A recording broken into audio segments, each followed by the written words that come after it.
USS San Diego, story of America's coming of age. 1898, America found itself in war with Spain. Winning the war, America found itself in the empire game. Now in possession of the Philippines, Guam, and Puerto Rico, the U.S. Navy rapidly expanded. USS San Diego began its life as the USS California, a Pennsylvania-class armored cruiser built in San Francisco at the Union Iron Works. Weighing 13,900 tons, 503 feet long, the San Diego was larger than most battleships of the time. Launched April 28, 1904, later commissioned August 1, 1907, the San Diego had four 8-inch guns for main armament. Secondary armament consisted of 6-inch guns, 3-inch guns, and two torpedo tubes. Most of California's early career consisted of patrolling up and down the West Coast in Central and South America, showing the flag and protecting U.S. interests. In 1911, California had the distinction of being the first capital ship to enter Pearl Harbor. In 1914, California was renamed San Diego to open up the name for the new battleship BB-44. After a boiler explosion in 1915, San Diego was put into a reduced commission. Shortly before this, in 1914, Europe collapsed into chaos with the start of the Great War. San Diego was recommissioned in April of 1917 when war were declared. Soon after that, the San Diego would see the Atlantic for the first time. San Diego would spend most of her time during the war in convoy duty. San Diego would meet her fate when she hit a mine laid by SM-156, a Deutschland-class submarine of the Imperial German Navy. On July 19, 1918, off the coast of Fire Island, New York, after hitting the mine, the San Diego would capsize and sink in 110 feet of water. Sadly, 6 sailors would lose their life in the sinking. For 40 years that I've been diving the San Diego, she looked much like this sketch by diver Gary Gentile. The bow of the wreck is largely intact. Heading aft, we come to the starboard side anchor, now appearing on the port side as the ship is upside down.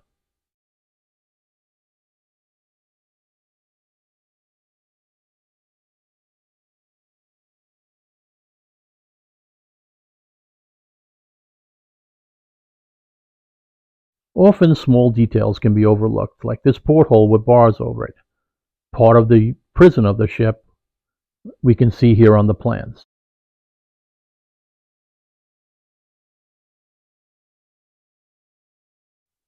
As a contrast, we can see how the ship has collapsed in the area of the ship's stores.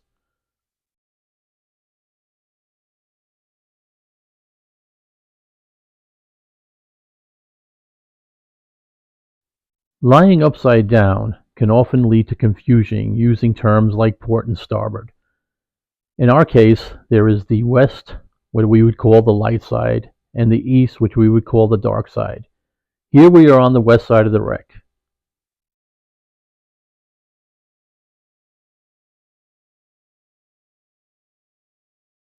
In another contrast, we can see at the 3-inch forward gun port how the wreck is collapsing over to the east side of the wreck, also known as the dark side. Swimming aft, we come along the ship's guns, both 6-inch and 3-inch.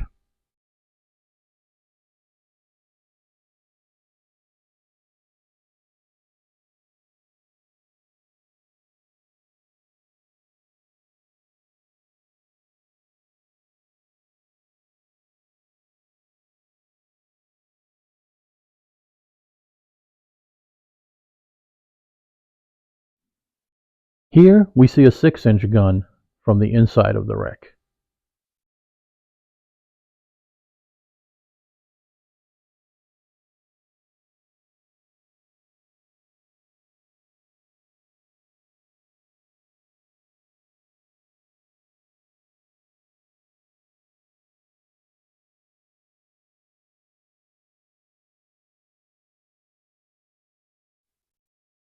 Here we see a 3-inch 50 caliber gun.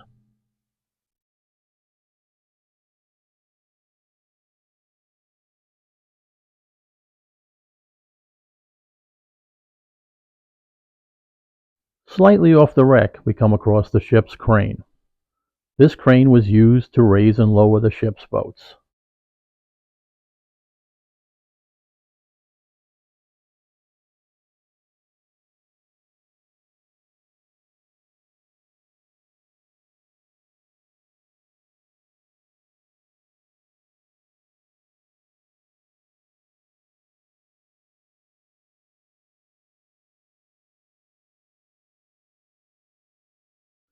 Swimming towards the stern we come across another 3-inch gun and another 6-inch gun as we head to the stern.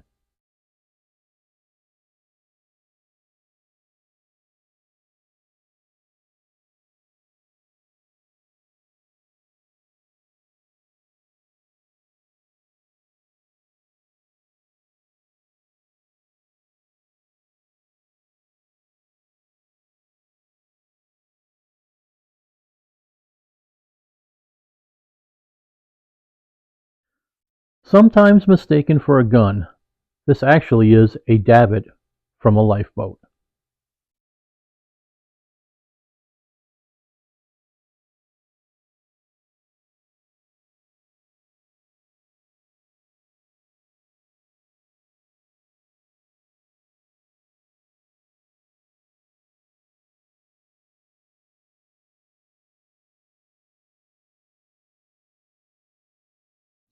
The stern is dominated by 2 large prop shafts.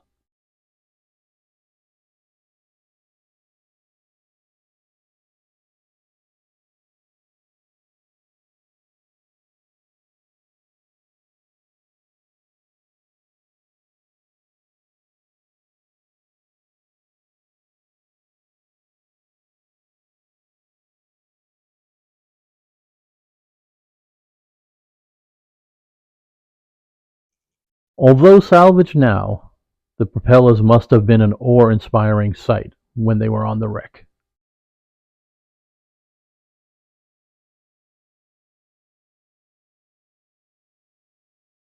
While the props are gone, the prop shafts remain as they slowly collapse.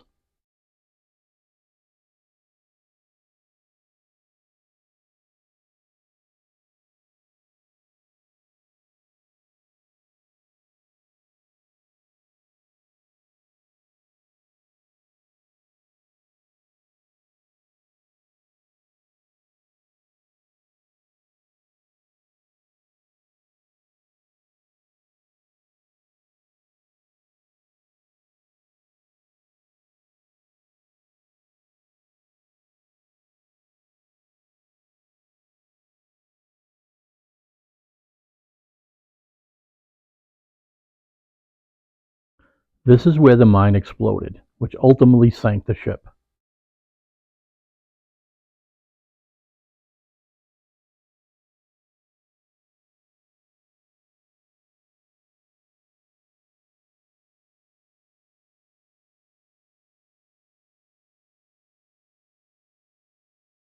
Here, we're following the bilge keel on the dark side of the wreck, or the east side.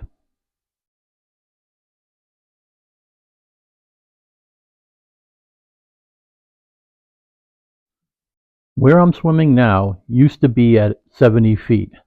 Now it's at 85 feet, nearly touching the sand.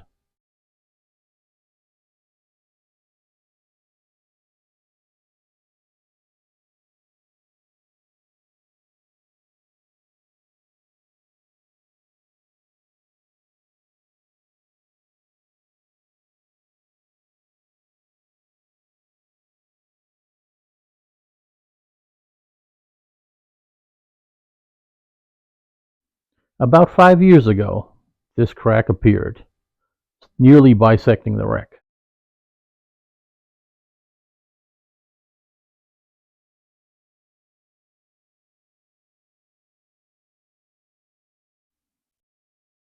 This hole at the forward edge of the bilge keel offered access into the ship's torpedo room, a dark and foreboding place.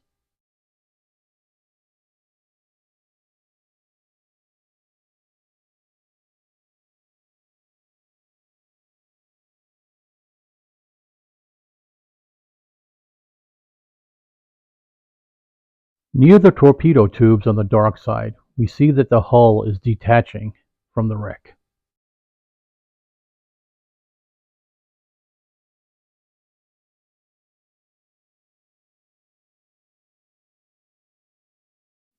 Near the bow, we come to the other two anchors on the San Diego.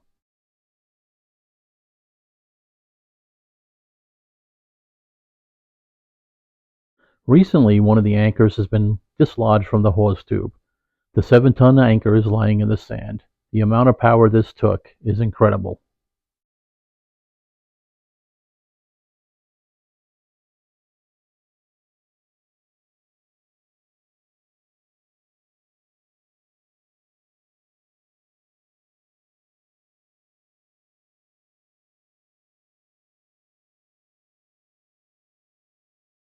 As you might imagine, ammunition lies throughout the ship. Here, in the stern, we see 6-inch projectiles.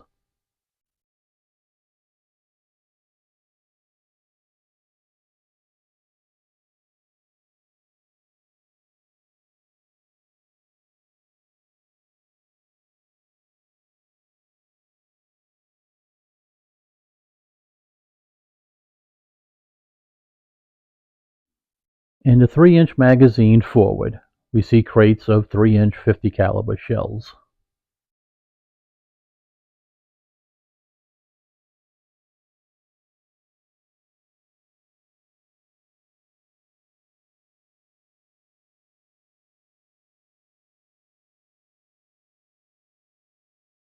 There was a time when this was a dark and foreboding place, with the corrosion opening more and more openings in the wreck.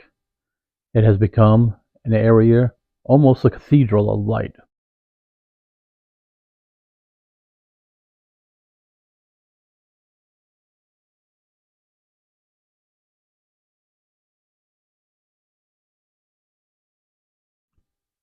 The San Diego was also equipped with torpedoes.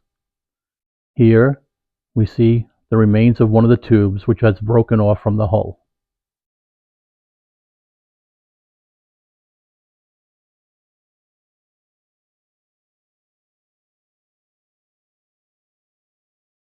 This room contains the torpedo warheads.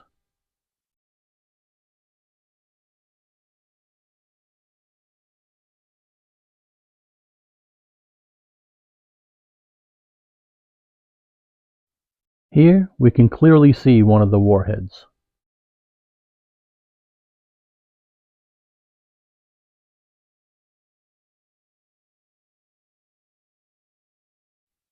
Here we see 2 spare torpedoes nestled in their racks.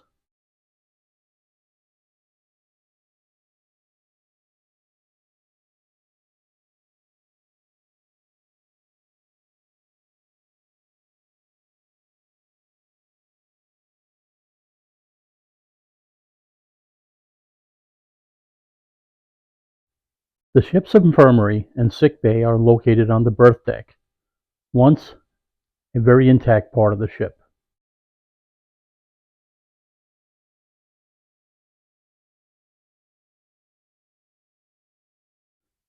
Here we see medicine bottles that have fell from the stores overhead.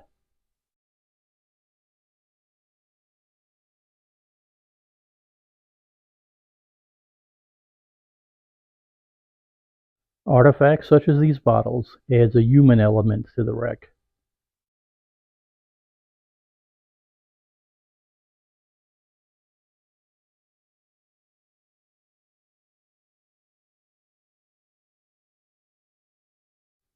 At the forward edge of the bilge keel, a crack has opened up, allowing access to the dynamo room.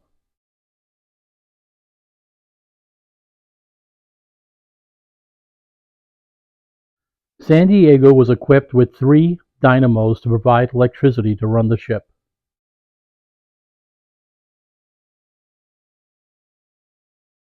Often overlooked is a small steam engine that was used to power the generators. As is with much of the rest of the wreck, the dynamo room has collapsed and is a confusing maze of rooms and tunnels.